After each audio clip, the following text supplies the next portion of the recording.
नमस्कार दोस्तों, स्वागत है आपका चैनल ऋतिक एक्सप्लेन पर। मैं हूं ऋतिक। नाउ रिसेंटली एशिया की जियोपॉलिटिक्स में एक और बहुत बड़ा डेवलपमेंट देखने को मिला है।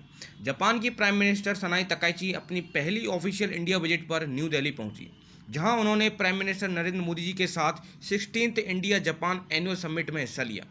ये सिर्फ एक फॉर्मल डिप्लोमेटिक मीटिंग नहीं थी, बल्कि इस समिट में ऐसे फैसले लिए गए जो आने वाले कई सालों तक एशिया की स्ट्रेटेजिक पॉलिटिक्स और ग्लोबल इकोनॉमी को प्रभावित कर सकते। राष्ट्रपति भवन में जापान की प्राइम मिनिस्टर का सेरेमोनियल वेलकम हुआ और उसके बाद हैदराबाद हाउस में दोनों देशों के बीच डेलीगेशन लेवल टॉक शुरू हुई।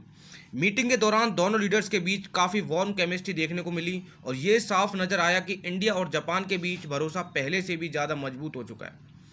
पीएम मोदी जी ने कहा कि इंडिया और जापान के रिश्ते सिर्फ स्ट्रेटेजिक पार्टनरशिप तक सीमित नहीं है, बल्कि share democratic values, mutual trust और इंडो पैसिफिक में शांति और स्टेबिलिटी के कॉमन विजन पर टिके हुए हैं। इस समिट का सबसे बड़ा फोकस था artificial intelligence, semiconductors, critical minerals, clean energy, economic security और डिफेंस कॉपरेशन। दोनों देशों ने एआई और इमर्जिंग टेक्नोलॉजीज में मिलकर रिसर्च और डेवलपमेंट बढ़ाने पर सहमति जताई। जापान एडवांस्ड मैन्युफैक्चरिंग और रोबोटिक्स में दुनिया के टॉप देशों में से एक है, जबकि इंडिया सॉफ्टवेयर टैलेंट और डिजिटल इनोवेशन का ग्लोब हब बन चुका है। इसी वजह से दोनों कंट्रीज एआई के फ्यूचर को मिलकर शेप देना चाहती हैं। इसके बाद सेमीकंडक्टर सप्लाई चेन पर भी डिटेल में बातें हुई।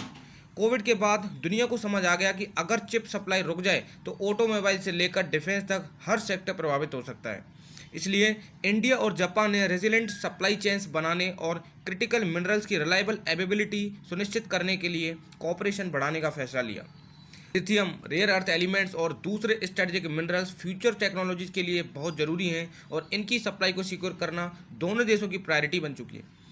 एनर्जी सेक्टर में भी क्लीन एनर्जी, हाइड्रोजन और ग्रीन टेक्नोलॉजीज पर पार्टनरशिप को और मजबूत करने की बात हुई।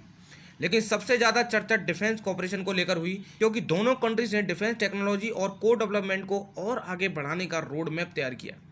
ये इस बात का संकेत है कि इंडिया और जापान सिर्फ इकोनॉमिक पार्टनर्स नहीं, बल्कि इंडो पैसिफिक रीजन में स्ट्रेटेजिक सिक्योरिटी पार्टनर्स भी बन चुके हैं।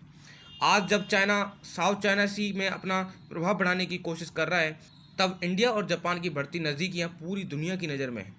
दोनों लीडर्स ने फ्री, ओपन और रूल्स बेस्ड इंडो पैसिफिक का सपोर्ट किया और इंटरनेशनल लॉ की इंपॉर्टेंस पर जोर दिया।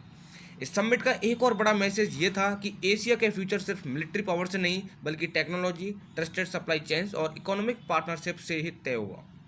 इसी वजह से एक्सपर्ट्स इस मीटिंग को इंडिया जापान रिलेशंस के लिए एक टर्निंग पॉइंट मान रहे हैं। ना अगर वीडियो इन्फॉर्मेटिव लगा तो लाइक शेयर सब्सक्राइब कर देना। बाकी मिलते हैं नेक्स्ट जियोपॉलिटिकल टॉपिक के साथ। जय हिंद।